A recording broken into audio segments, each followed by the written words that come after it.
যুবক যখন সেজদায় যায় না, তো আল্লাহ ফেরেশতাকে ডাইকা জিজ্ঞাসা করে, কি করে দেখতো, কি করে? তো ফেরেশতা বলে, চালা আজলাহু ওয়া মাজালাহু লিআজলিক। লজ্জাপতির মতো নিজেকে গুটায়া আপনার কুদরতি পায়ে রেখা দিছে।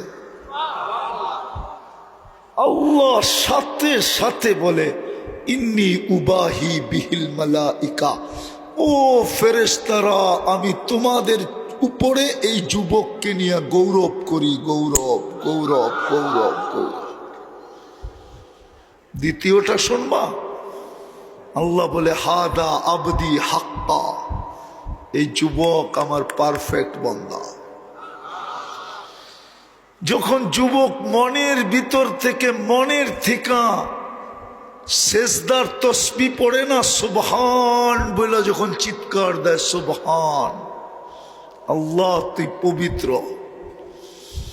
আল্লাহ বলে, আমাকে পবিত্র বললি, সেজদার থেকে উঠার আগে তোকে পবিত্র করলে দিলাম।